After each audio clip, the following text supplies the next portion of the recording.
नमस्कार, यो एभिन्यूज खबरको सङ्केत हो। तपाईँ अहिले एभिन्यूज एट 2 मा हुनुहुन्छ। म सुसन रामदाम। प्रारम्भमा मूल खबर। लुम्बिनी प्रदेश स्वास्थ्य राज्य मन्त्री विमला ओली प्रहरी नियन्त्रणमा। तुलसीपुर 5 का एकराज बस्नेतको परिवारमाथि कुटपिट गरेको आरोप। प्रमुख प्रतिपक्ष नेकपा एमाले अर्थमन्त्री जनार्दन शर्माको राजीनामा माग्यो।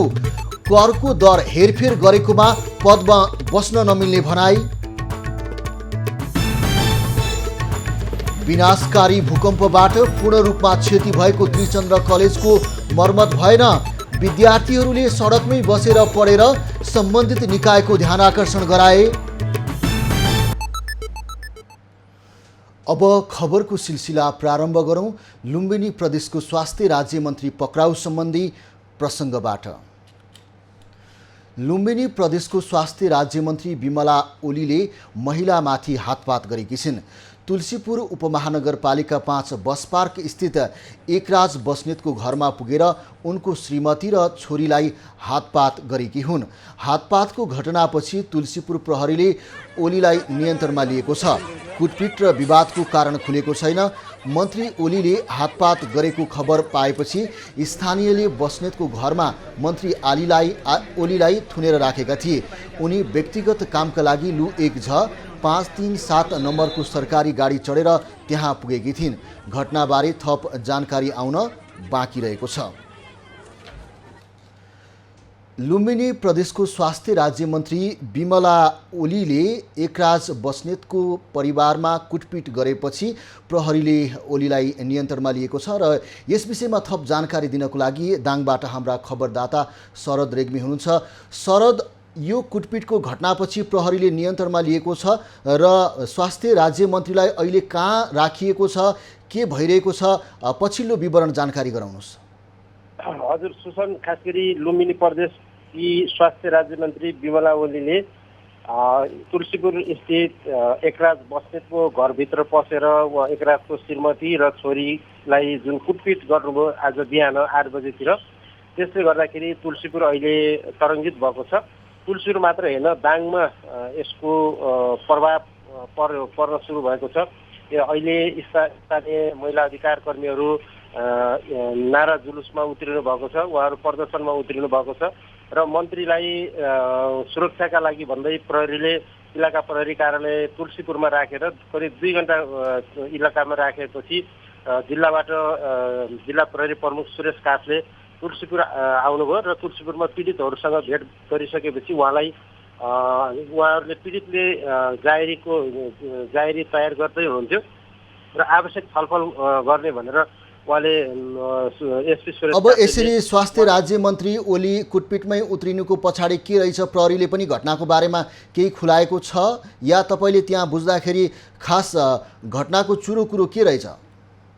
हजुर, खास गरी यो अलिकति घटना अगाडिबाट विमलाले जुन विमलाका श्रीमान तत्कालीन प्रदेश सभा सदस्य उत्तर कुमार ओली दुर्घटनामा मृत्यु भयो। दुर्घटनामा मृत्यु भएपछि उपनिर्वाचनमा नेकपा एमालेबाट विमला ओली प्रदेशको मान्यमा निर्वाचित भए लगत्तै उहाँले चाहिँ यो नेकपा माओवादी केन्द्र उहाँले चाहिँ रोज्नु भएको थियो र माओवादी केन्द्रबाट स्वास्थ्य राज्य मन्त्री पनि हुनुभएको छ अहिले। र त्यसबेला नै उहाँका चाहिँ उहाँले राज्य मन्त्री विमलाले एकराज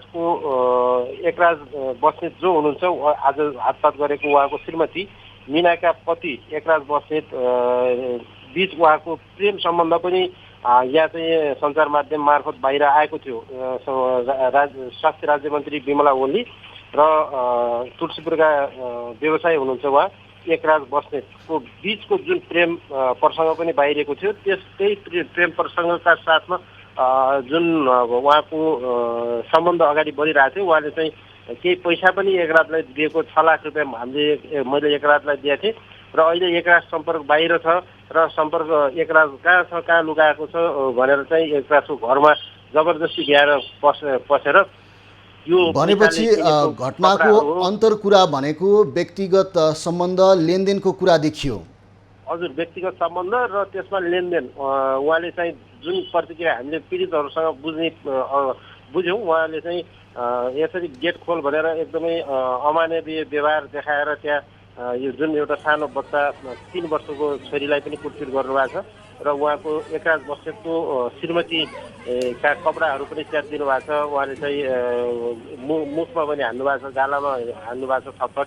र जुन यो घटना भयो, यो घटना भइसकेपछि अहिले मुख्यमन्त्री कार्यालय बुटोलले उहाँलाई चाहिँ बुटोल पठाउनु भनेर दाङ प्रशासनलाई निर्देशन पनि दिएको छ। शरद, जानकारीको लागि धन्यवाद। उहाँ हुनुहुन्थ्यो दाङबाट हाम्रा खबरदाता शरद रेग्मी। र लुम्बिनी प्रदेशको स्वास्थ्य राज्य मन्त्री बिमला ओलीलाई प्रहरीले नियन्त्रणमा लिएको छ एकराज परिवारमाथि कुटपिटमा उत्रिएपछि। र यो घटनाको बारेमा जानकारी गराउँदै अब लागौँ बाँकी खबरतर्फ। अमेरिकाले सैन्य सहकार्य समेटिएको स्टेट पार्टनरसिप प्रोग्राम एसपीपी सम्झौताको लागि नेपाललाई ताकेता गरेको छ।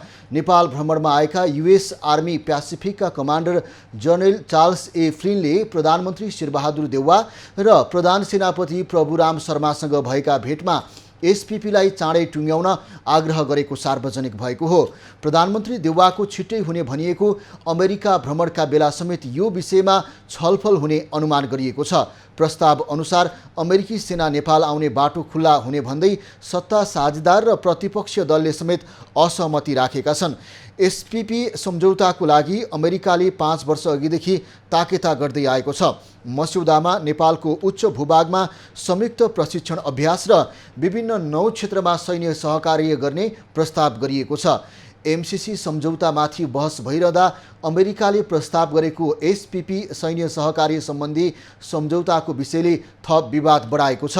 प्रतिपक्षीय एमाले सरकारले सन्तुलित परराष्ट्र नीति खलबलाएर देशलाई भू राजनीतिक द्वन्द्वमा धकेल्न खोजेको भन्दै विरोध गर्दै आएको छ। नेपाल मजदुर किसान पार्टीका सांसद प्रेम सुवालले अमेरिकासँग गर्न लागि स्टेट पार्टनरसिप प्रोग्राम एसपीपी सम्झौताबारे सरकारको जवाफ माग गरेका छन्।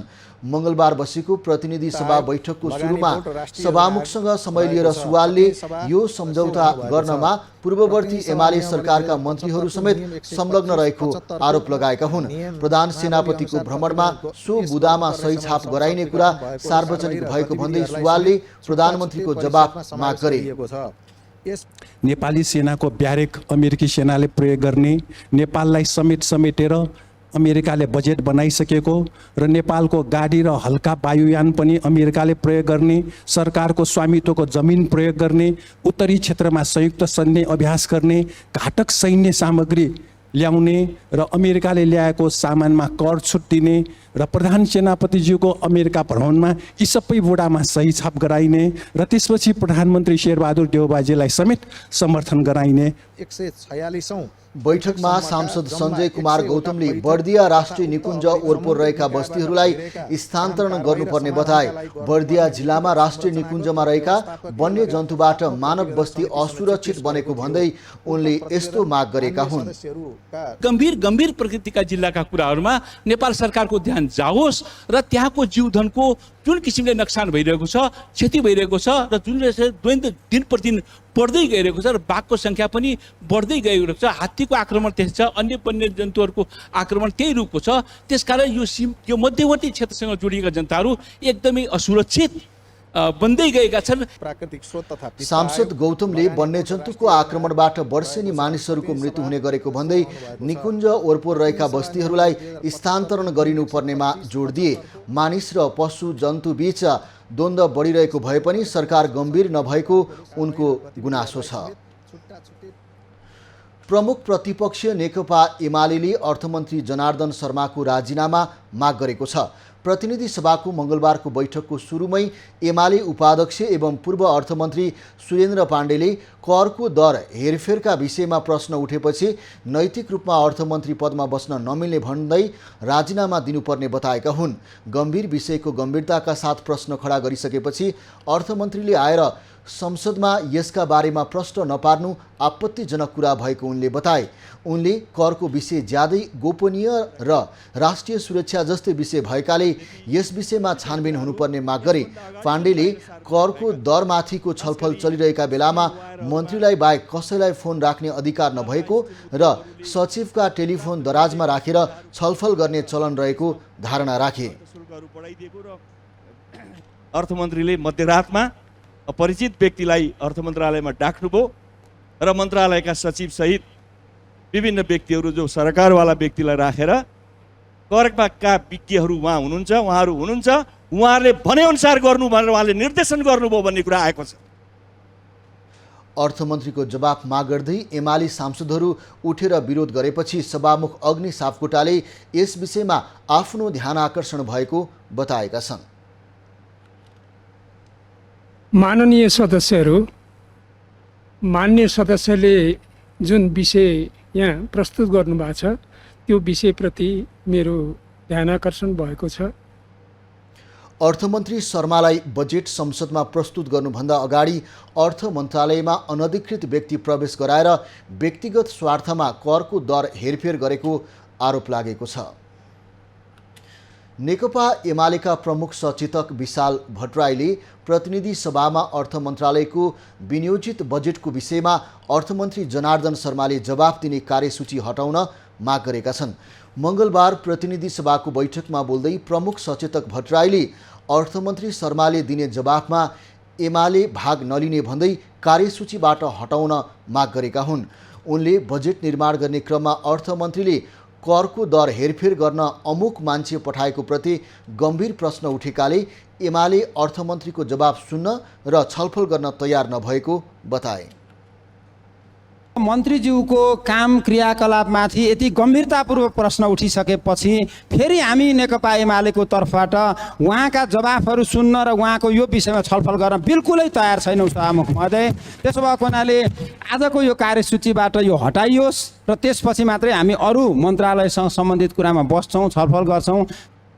प्रमुख सचेतक भट्टराईले बैठकको 9 नम्बर सूचीमा रहेको अर्थमन्त्रीले जवाफ दिने कार्यसूची हटाए मात्रै बैठकमा भाग लिने भन्दै सभामुख अग्नि सापकोटाको समेत ध्यान आकर्षण गराए। आगामी आर्थिक वर्षदेखि सरकारले खेलाडीहरूको संरक्षण र विकासका लागि खेलकुद बीमाको अवधारणा विकास गर्ने भएको छ। मङ्गलबार प्रतिनिधि सभाको विनियोजित बजेटमा उठेका मन्त्रालय अन्तर्गतको युवा तथा खेलकुद मन्त्रीको तर्फबाट जवाफ दिँदै शिक्षा विज्ञान तथा प्रविधि मन्त्री देवेन्द्र पौडेलले यस्तो बताएका हुन्। उनले आगामी आर्थिक वर्षमा खेलाडीहरूको लागि खेलाडी बीमा अन्तर्गत जीवन बीमा, स्वास्थ्य प्रशिक्षण बीमा, खेलाडी तथा प्रशिक्षण आकस्मिक बीमाको व्यवस्था गरेको बताए। मन्त्री पौडेलले खेलाडीहरूको प्रोत्साहनको लागि खेलाडी भत्ता, उत्कृष्ट खेलाडीलाई नगद पुरस्कार सहित सम्मानको व्यवस्था गरिएको बताए। खेलाडी प्रोत्साहन पुरस्कार, ओलम्पिक खेलाडी भत्ता, उत्कृष्ट खेलाडीलाई नगद पुरस्कार सम्मानको व्यवस्था मिलाइएको कुरा सम्मानित सदनमा म जानकारी गराउन चाहन्छु।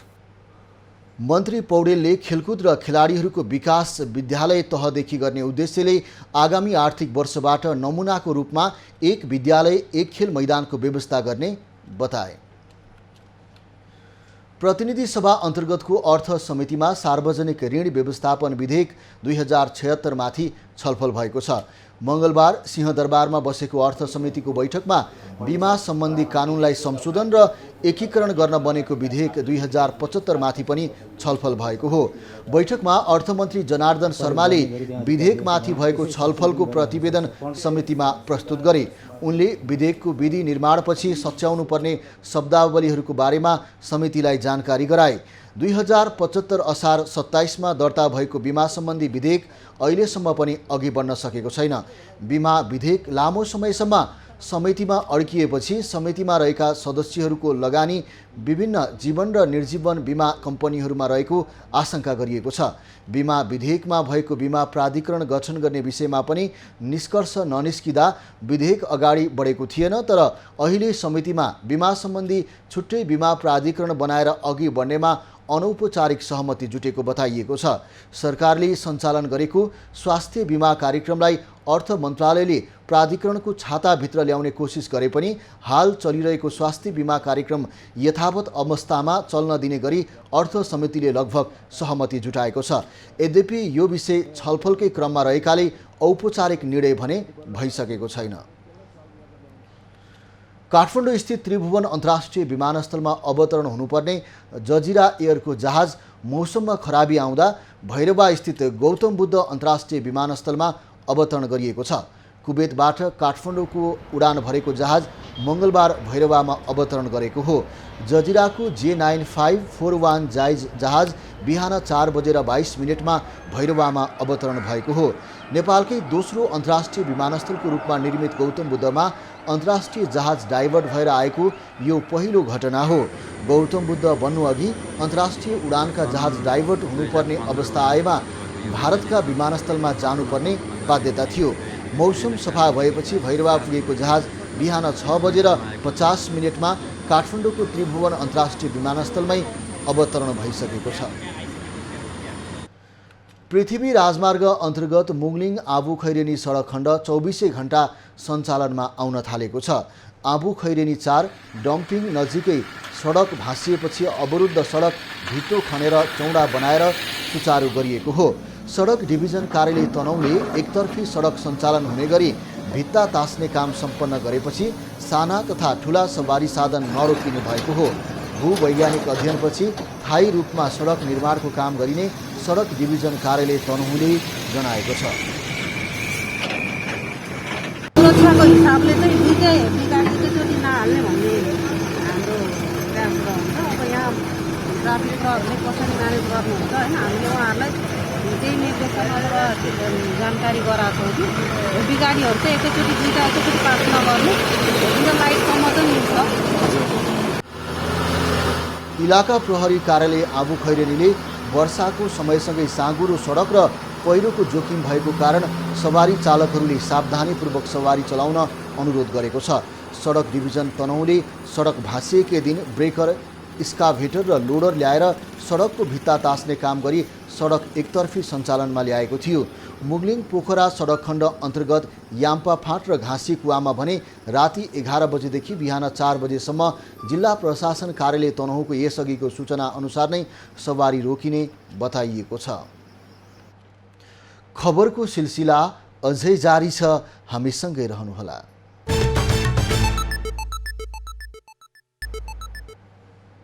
अब बाँकी खबर। विनाशकारी भूकम्पबाट पूर्ण रूपमा क्षति भएको भवन पुनर्निर्माण हुनुपर्ने भन्दै काठमाडौँको घण्टाघर स्थित त्रिचन्द्र क्याम्पसका विद्यार्थीहरूले सडकमै बसेर पढेर सम्बन्धित निकायको ध्यानाकर्षण गराएका छन्। भूकम्पबाट क्षति भएको लामो समय हुँदा पनि पुनर्निर्माणमा चासो नदेखाएको भन्दै विद्यार्थीहरूले सडकमै बसेर पढेर ध्यानाकर्षण गराएका हुन्। उनीहरूले भवन पुनर्निर्माण गर हामी पढ्न चाहन्छौँ, भ्यू टावर चाहिँ बन्ने, त्रिचन्द्र नबन्ने, इतिहास ढल्दैछ, सरकार मौन छ, शिक्षा मन्त्रालय हराएको सूचना लगायतका प्लेकार्ड प्रदर्शन गरेका थिए। नेपालको इतिहासकै रूपमा रहेको त्रिचन्द्र क्याम्पसको पुनर्निर्माणमा सरकारको ध्यान नगएको भन्दै प्रदर्शन गर्नु परेको विद्यार्थीहरूको भनाइ छ। 104 वर्षको इतिहास बोकेको त्रिचन्द्र कलेजको अवस्था दयनीय बनेपछि विद्यार्थीहरू क्याम्पस बचाउ अभियानमा लागेका हुन्। 2072 को भूकम्पले भत्काएको त्रिचन्द्र कलेजको पुरानो भवन पुनर्निर्माण नहुँदा थप जीर्ण बन्दै गएको छ। त्रिचन्द्र कलेजको घण्टाघरतर्फको भवन 1975 सालमै बनेको थियो। जिल्ला अस्पताल बाजुरामा 1 महिनाको शिशुको उपचारमा समस्या भएको छ। जगन्नाथ गाउँपालिका 4 की 19 वर्षीय सृजना परियारको छोराको टाउकोको अपरेसन गर्नुपर्ने चिकित्सकले बताएका छन्। सृजना परिवारको 1 महिने छोराको टाउकोमा पानी जमेको छ। टाउकोको अपरेसन गरेर पानी निकाल्नुका साथै अन्य उपचार गर्नुपर्ने भएकाले अस्पताल बाजुराले कान्ति बाल अस्पताल काठमाडौँमा रिफर गरेको छ। तर रकम अभावका कारण काठमाडौँ लगेर उपचार गर्न समस्या भएको छ। बाजुरा अस्पतालले थप उपचारको लागि काठमाडौँ रिफर गरेको भए पनि पैसा नहुँदा शिशु जीवन मरणको अवस्थामा पुगेको हो। वैशाख 28 गते अपरेसन गरेर जिल्ला अस्पताल बाजुरामा बच्चा जन्माइएको थियो। अस्पताल बाजुराले टाउकोमा पानी जमेको थप उपचारको लागि र डडेलधुरा अस्पताल पठाएको थियो। टाउको अनिवार्य अपरेसन गर्नुपर्ने भएकाले परिवारले सहयोग गरिदिन आग्रह गरेको छ। साल ट्रेडिङ कर्पोरेसनले रासायनिक मल भित्राउन सुरु गरेको छ। यस वर्षको लागि जिम्मेवारी पाएको मध्ये 17,000 मेट्रिक टन डिएपी मल भित्रिएको उसले जनाएको हो। 22,000 मेट्रिक टन युरिया मल आगामी असारको पहिलो सातादेखि स्वदेश भित्रन थाल्ने कर्पोरेसनले जनाएको छ। स्वदेश आउने बित्तिकै डिपो बिक्री कक्ष मार्फत बिक्री वितरण सुरु हुने उसको भनाइ छ। कर्पोरेसनले 20,000 मेट्रिक टन डिएपी र 22,000 मेट्रिक टन मलसहित 1 लाख मेट्रिक टन ल्याउन सरकारबाट स्वीकृति पाएको थियो। यो कुल अनुदान आयातको 30% हिस्सा मात्र हो। डिएपी मध्ये बाँकी 3,000 मेट्रिक टन भारतको कोलकाता बन्दरगाहबाट नेपाल भित्रने क्रममा रहेको जनाइएको छ। 70% मल सरकारी स्वामित्वको कृषि सामग्री कम्पनीलाई ल्याउने जिम्मेवारी प्रदान गरिएको छ। कृषि मन्त्रालयले यसपटक मलमा मात्र करिब 11 अर्बभन्दा बढीको अनुदान प्रदान गरेको जनाइएको छ। नेपालमा वार्षिक रूपमा 5 लाख मेट्रिक टन मल खपत हुने गर्दछ। अछामको पहिलो कैलाश खोला साना जलविद्युत आयोजना लामो समयदेखि बन्द भए पनि सञ्चालनको पहल भएको छैन। 18 करोडको लागतमा निर्माण गरिएको आयोजना सञ्चालनमा सरकारले समेत ध्यान दिएको छैन।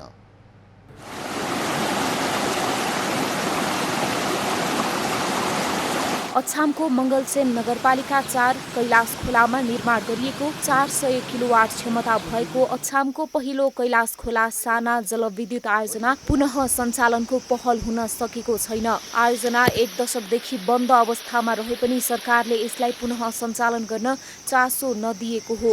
हिउँदमा कम पानी आउने र वर्षातमा नहर भत्काउने गरी पानी आउने समस्याले आयोजना अलपत्र परेको कर्मचारीहरू बताउँछन्।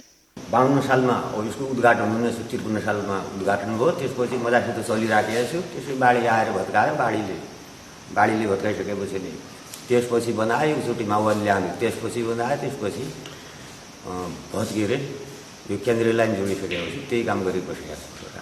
आयोजनाले क्षमताभन्दा बढी घरमा विद्युत वितरण गरेकाले पनि सञ्चालनमा समस्या भएको स्थानीयको भनाइ छ। अलपत्र विद्युत आयोजना सञ्चालनका लागि स्थानीयले सरकारवालालाई झकझकाए पनि त्यसको सुनवाई हुन सकेको छैन।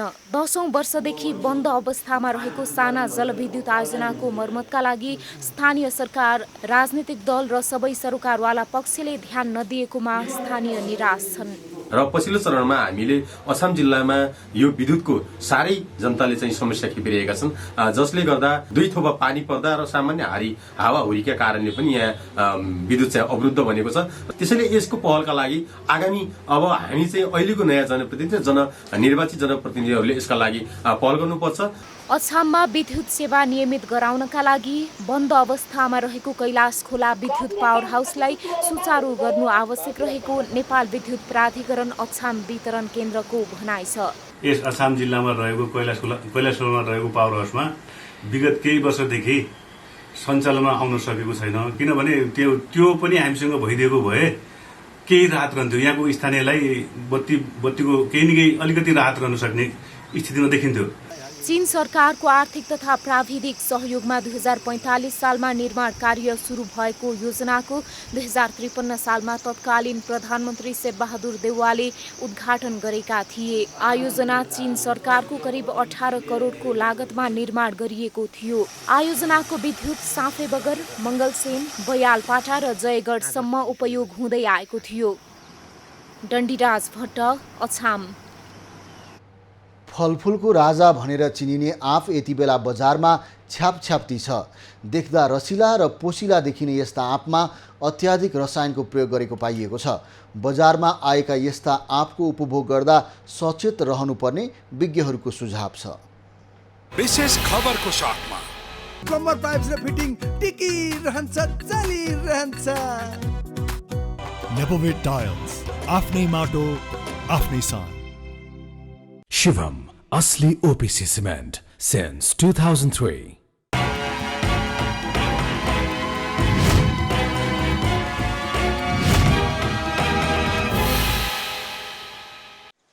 स्वादिलो र पोसिलो फलफुल आँप यति बेला बजारमा छ्यापछ्याप्ती देखिन्छन्। तर यी आँपहरू कति स्वस्थकर होलान्? तपाईले खानु पूर्व विचार गर्नुभएको छ कि छैन?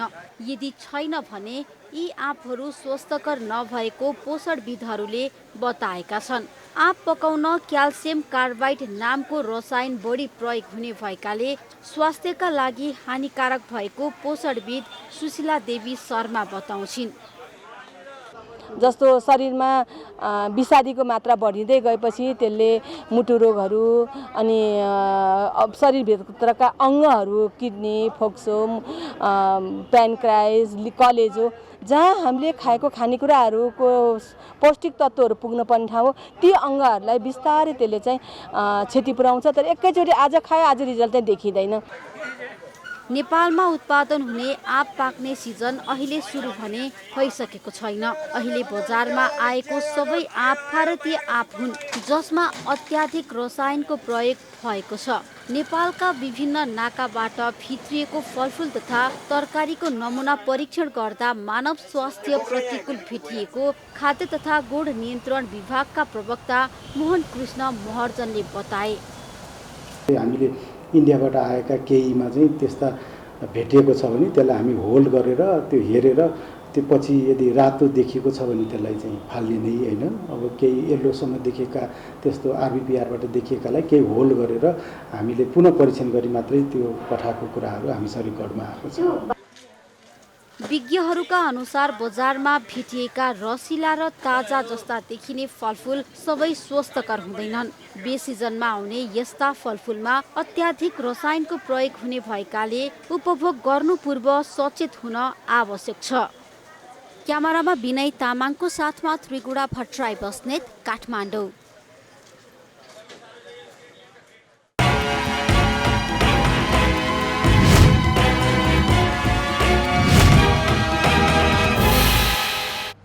नेपाल वायु सेवा सुरक्षा व्यवस्थापनमा कमजोर रहेको एक सरकारी अध्ययन प्रतिवेदनले देखाएको छ। सुरक्षा सम्बन्धी नियम पालनामा कमजोरी हुँदा हवाई दुर्घटना हुने गरेको छानबिन समितिको निष्कर्ष छ।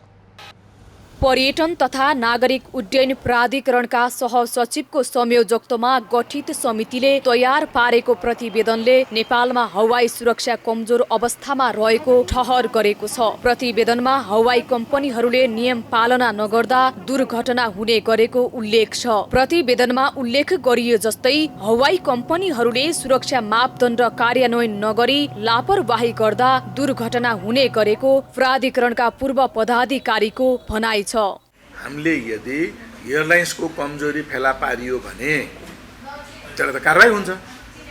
उहाँको एओसी लाइसेन्स भनौँ न नेपाली बुझ्ने भाषामा लाइसेन्स सस्पेन्ड हामी गर्न सक्छौँ, खारिज गर्न सक्छौँ। त्यसकारण चाहिँ त्यो मापदण्डहरू छन्। हो, एउटा कुरा यहाँले भनेको सत्य के हो भने त्यसलाई अलिकति स्ट्रिक्ट रूपमा कार्यान्वयन गर्नु पर्यो। हवाई सुरक्षामा वायु सेवा कम्पनी मात्र होइन, नियामक निकायको समेत कमजोरी देखिएको छ। यसमा वन्यजन्तु तथा पन्छीको क्रियाकलापले समेत हवाई सुरक्षामा चुनौती र जटिलता थपेको देखिएको छ। छानबिन मात्र गर्नुभन्दा पनि गम्भीरताका साथ अनुगमनलाई समेत निरन्तरता दिनुपर्ने हवाई विज्ञ केबी लिम्बुको सुझाव छ। अनुगमनको कुरामा हामी इजी गोइङ के भइहाल्छ नि, ठिकै छ नि त। अब 5 दिन पछाडि गरौँला, दुईटा मिलोमतो भइहाल्यो होइन, सहमतमा आयो अपरेटर नियामकन। त्यसकारणले मैले त्यसमाथि पनि अझै कडाइका साथ एउटा छड्के चाहिँ हुनुपर्छ, अनुगमनमाथि अनुगमन हुनुपर्छ। नेपालमा कुल 75 वटा जहाज र 29 वटा हेलिकप्टर छन्। छानबिन समितिका अनुसार नेपालको वायु सेवा कम्पनीले वायुयानको तुलनामा जनशक्ति पनि कम राखेको छ। स्थिरपङ्खी वायु सेवा कम्पनी र हेलिकप्टर बीच प्रति वायुयान जनशक्तिको अवस्था तुलना गर्दा हेलिकप्टरको अवस्था कमजोर देखिएको छ। पर्याप्त संख्यामा जनशक्ति विकास गर्न नसक्नु तर हेलिकप्टर कम्पनीको संख्या थप हुँदै जानुले हवाई सुरक्षा व्यवस्थापनमा चुनौती देखिएको छ। पछिल्लो समय खानेतेलको मूल्य आकाशिएको छ। दैनिक भान्सामा प्रयोग हुने खानेतेलको मूल्यमा अस्वाभाविक वृद्धि भएसँगै सर्वसाधारण मारमा परेका छन्। नेपाली बजारमा अहिले हरेक सामानको मूल्य आकाशिएको छ। दैनिक उपभोग्य खाद्यान्नका सामग्रीहरूको मूल्य वृद्धिले उपभोक्ता चिन्तित छन्। मूल्य वृद्धि भएका दैनिक उपभोग्य सामग्री मध्ये खाने तेलको मूल्य वृद्धि सबैभन्दा उच्च छ। राष्ट्र बैंकले सार्वजनिक गरेको पछिल्लो वित्तीय तथ्याङ्क अनुसार खाद्य तथा पेय पदार्थ समूह अन्तर्गत घिउ तथा तेलको मूल्य वृद्धि सबैभन्दा उच्च 24.86% रहेको छ। गत वर्षको तुलनामा यस वर्ष सूर्यमुखी तेलको मूल्यमा 80 रुपैयाँ, भटमासको तेल 90 रुपैयाँ र तोरीको तेल 85 रुपैयाँले बढेको छ। खाने तेल खान नसकिने अवस्थामा पुगेको छ भने जस्तै नुन तेल जस्तो दालको मूल्य हेर्नुहोस् कहाँबाट कहाँ पुगिसक्यो। हरियो सागपातको मूल्यदेखि लिएर तरकारीको मूल्य एकदमै आकाशिएको छ। जुन सर्वसाधारण जतिको तलब अथवा उनीहरूको मासिक तलब छ नि त्यसले धान्न नसकिने अवस्था छ। बजारमा दैनिक उपभोग्य वस्तुको मूल्य वृद्धि गर्नु सामान्य जस्तै भएको छ। यसरी अस्वाभाविक मूल्य बढे पनि अनुगमन गर्ने निकायको उपस्थिति प्रभावकारी नहुँदा सर्वसाधारण शास्तिमा परेका छन्। प्रायः जस्तो सबै मूल्यहरू बढेको छ। सरकारले न रोजगार दिन सकेको छ न मूल्य घटाउन सकेको छ। त्यही भएर चाहिँ नि हामीलाई चाहिँ धेरै गाह्रो चाहिँ भइरहेछ। व्यापारीहरूले विभिन्न बहाना देखाउँदै मूल्य वृद्धि गर्ने र अनुगमन गर्ने निकाय गैर जिम्मेवार बन्ने गरेको आरोप छ। आर्थिक वर्षको बजेटमा पनि मूल्य वृद्धि नियन्त्रण, आपूर्तिमा सहजता र सुपथ मूल्य पसल सञ्चालन लगायतका विषय नसमेटिएको उपभोक्ता अधिकार कर्मीले बताएका छन्। डिजलको मूल्य बढ्छ 8 रुपियाँ, 8 रुपियाँको आधारमा 100 रुपियाँको मूल्य बढाइएको छ। त्यसकारणले सरकारले बजार हस्तक्षेप गर्नु पर्यो। जबसम्म सरकारले हस्तक्षेप गर्ने, सरकारको दरो उपस्थिति बजारमा रहँदैन तबसम्म बजारमा यस्तो अराजकता रहिरहन्छ। सरकारको लापरवाहीका कारण खाने तेलको मात्र नभई दाल, चामल लगायत अन्य खाद्यान्नको मूल्य वृद्धिले उपभोक्ताको ढाड सेकिएको छ। यसरी दैनिक उपभोग्य वस्तुमा अनधिकृत रूपमा भइरहेको मूल्य वृद्धि नियन्त्रण गर्न बजारमा नियामक निकायको बलियो उपस्थिति आवश्यक छ। क्यामेरामा करण गिरीका साथमा निशा देउजाको रिपोर्ट। पाँचथरको कुमायक र तुम्बेवा गाउँपालिका जोड्ने सामा सेराको पक्की पुलले 6 वर्षपछि बल्ल गति लिएको छ।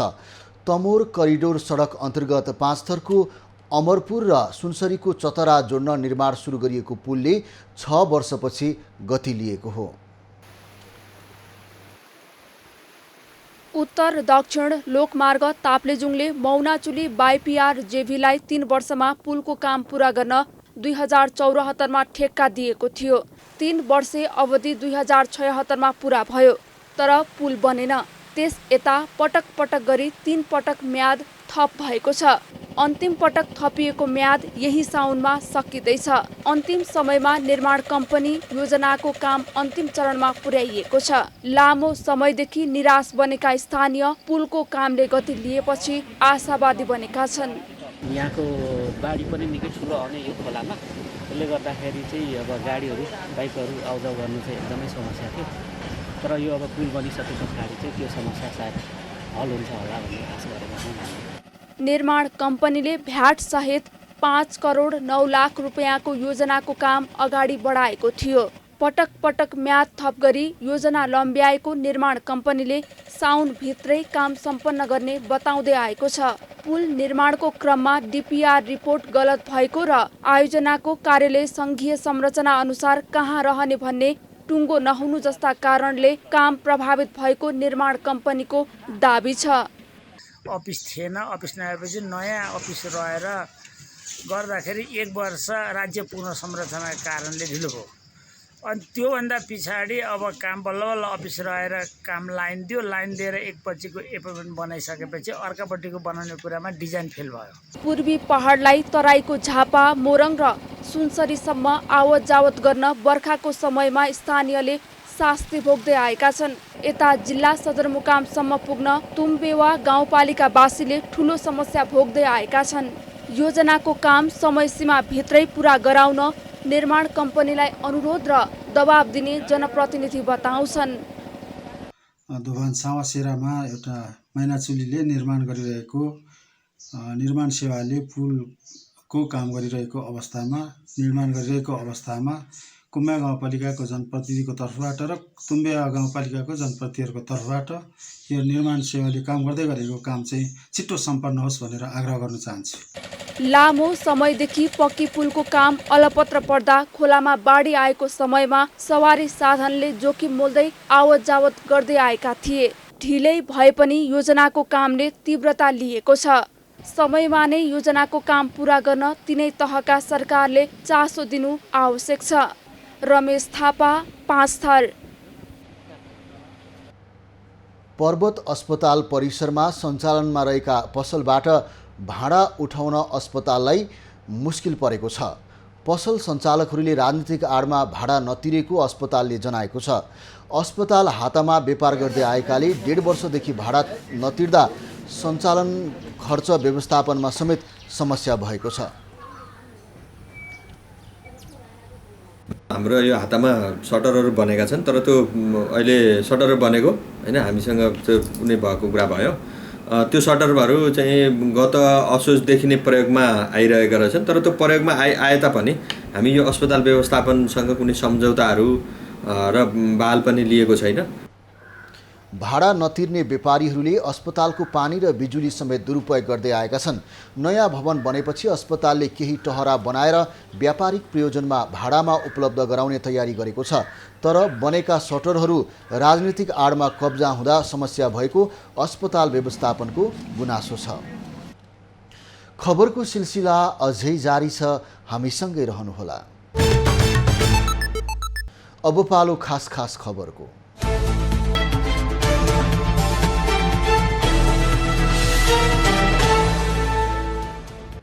जल तथा मौसम विज्ञान विभागले आज विभिन्न नदीहरूमा आकस्मिक रूपमा बहाव बढ्न सक्ने चेतावनी दिएको छ। विभागले इलाम, झापा, स्याङ्जा, तनहुँ, कास्की, लमजुङ, गोर्खा र आसपास भई बहने केही ससाना नदीहरूमा पानीको बहाव बढ्न सक्ने र केहीमा आकस्मिक बहाव समेत हुने पूर्वानुमान गरेको छ। विभागले ससाना नदी तटीय क्षेत्रमा सामान्य सतर्कता अपनाउन समेत अपिल गरेको छ। भोलि बुधबारदेखि बिदा र कार्यालय समय पुरानै कायम हुने भएको छ। गृह मन्त्रालयले सूचना निकालेर गएको 23 गते बसेको मन्त्री परिषदको निर्णय अनुसार भोलिदेखि बिदा र कार्यालय समय पुरानै बिहान 10 बजेदेखि बेलुका 5 बजेसम्म कायम रहने जनाएको छ। कार्यान्वयन गर्न जटिल र अव्यावहारिक भएको भन्दै सरकारले जेठ 1 गतेदेखि लागू भएको हप्तामा 2 दिन बिदा दिने निर्णय खारेज गरेको छ। यातायात व्यवस्था विभागले सवारी चालक अनुमति पत्रको वर्ग थपका लागि पनि आवेदन खुलाएको छ। विभागले गैराती 9 बजेदेखि वर्ग थपको लागि समेत अनलाइन प्रणाली मार्फत आवेदन खुलाएको हो। यसअघि विभागले सवारी चालक अनुमति पत्रको लागि नयाँ सवारी चालक अनुमति पत्रको लागि मात्रै आवेदन खुलाएको थियो। वर्ग थप गर्न समेत अनलाइन आवेदन दिन सकिने बताइएको छ। नेपाली मुद्राको तुलनामा अमेरिकी डलरको भाउ विनिमय दर लगातार बढेर हरेक दिन नयाँ रेकर्ड बनाउन थालेको छ। सोही क्रममा आजका लागि अमेरिकी डलरको बिक्री दर 125 रुपैयाँ 16 पैसा पुगेको हो। यो हालसम्मकै उच्च हो। खरिद दर भने 124 रुपैयाँ 56 पैसा तोकिएको छ। नेपाल क्रिकेट संघले मलेसियामा हुने एसिसी 2020 महिला च्याम्पियनसिपको लागि रुबिना छेत्रीको कप्तानीमा 15 सदस्यीय टोली घोषणा गरेको छ। च्याम्पियनसिप शुक्रबार मलेसियामा सुरु हुँदैछ। नेपालसहित हङकङ, कुवेत, भुटान र बहराइन समूह बीमा छन्। समूह एमा युएई, आयोजक मलेसिया, ओमान, कतार र सिङ्गापुर छन्। दुवै समूहका शीर्ष 2 टोली सेमिफाइनल पुग्नेछन्। अब पालो एभिन्यूज एट मौसमको।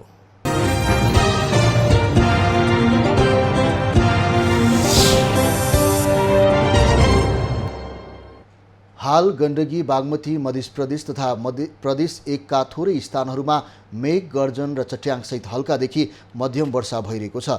दिउँसो प्रदेश नम्बर 1 का धेरै, मध्य प्रदेश, बागमती र गण्डकी प्रदेशका केही र बाँकी प्रदेशका पहाडी भूभागमा 1 वा 2 स्थानहरूमा मेघगर्जन, चट्याङसहित हल्कादेखि मध्यम वर्षाको सम्भावना रहेको जल तथा मौसम पूर्वानुमान महाशाखाले जनाएको छ। काठमाडौँ उपत्यकाको आजको अधिकतम तापक्रम 30 डिग्री सेल्सियस र न्यूनतम तापक्रम 19 डिग्री सेल्सियसका बीचमा रहने अनुमान गरिएको छ। सूर्योदय बिहान 5 बजेर 7 मिनेटमा भयो भने सूर्यास्त 7 बजे हुनेछ। अहिलेलाई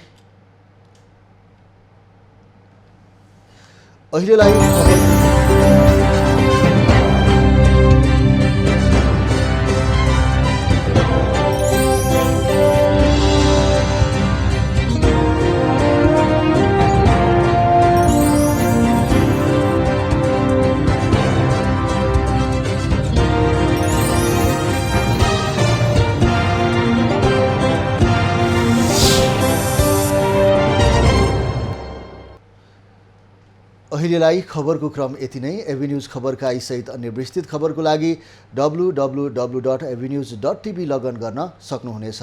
युट्युब, फेसबुक र ट्विटरमा पनि हामीलाई फलो गर्न सकिनेछ। खबरभित्रको खबरको लागि हेर्दै रहनुहोला एभिन्यूज खबर। नमस्कार।